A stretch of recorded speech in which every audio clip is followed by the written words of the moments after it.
এটা প্রতিটা পিতা মাতার জানা দরকার। সন্তান বড় হলে সন্তানের বিছানা আলাদা করা অবশ্য কর্তব্য। কেন করবেন? রিবা ছদ্মনাম, বয়স 7, ওয়ানে পড়ে, ধবধবে ফর্সা, মাথা ভর্তি কোকড়ানো চুল, টলটলে চোখ, মনে হয় একটু ছুঁয়ে দিলেই ব্যাস চোখের মায়া আবির হয়ে হাতে লেগে যাবে, প্রজাপতির রঙের মতো। ওর মায়ের সাথে সেদিন চেম্বারে এসেছে।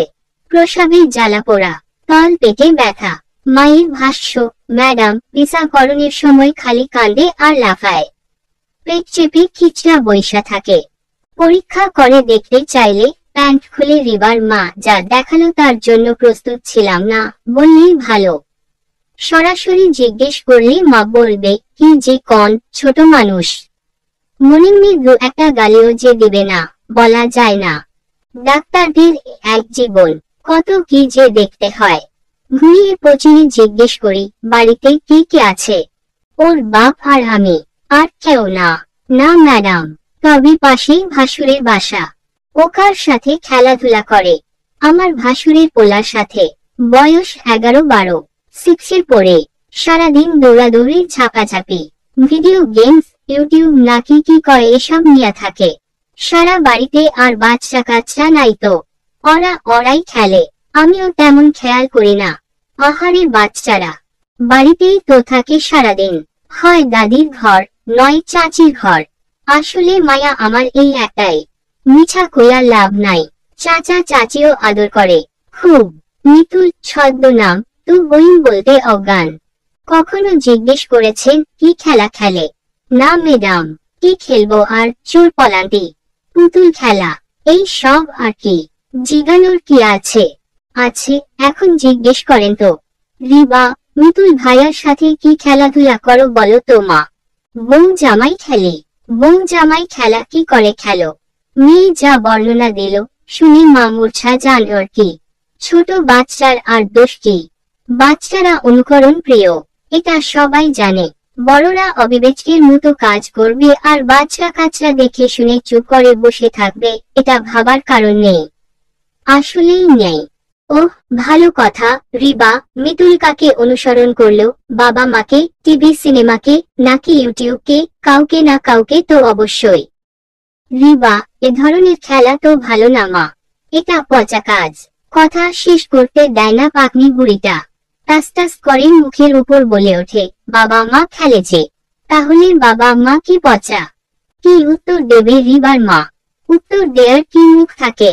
মহিলা হতবিহ্বল হয়ে পড়ে, যেন পায়ের তলায় কোন মাটি নেই। বেচারা। রিবার মাকে প্রশ্ন করি, আপনারা কি স্বামী স্ত্রী রিবাকে নিয়ে এক বিছানায় ঘুমান? হ ম্যাডাম।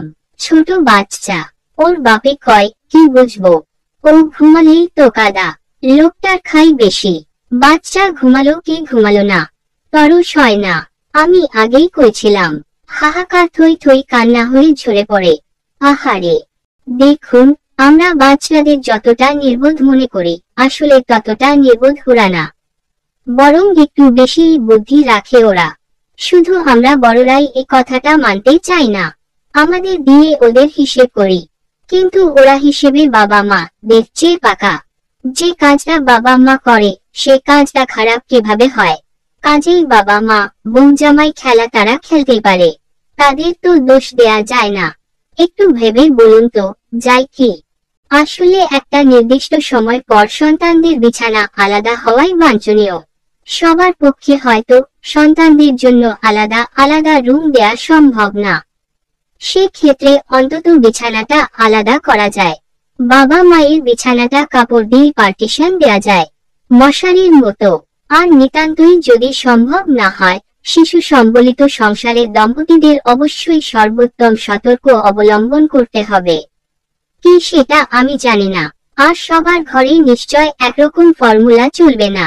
নিজের ঘর অনুযায়ী নিজেদের ফর্মুলা তৈরি করুন প্রিয় অভিভাবক।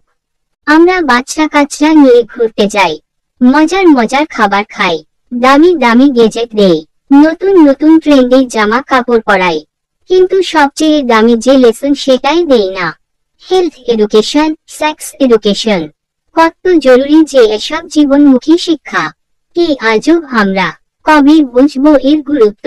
আর কত ভুল বার্তা দেহ মনে নিয়ে বড় হবে আমাদের শিশুরা।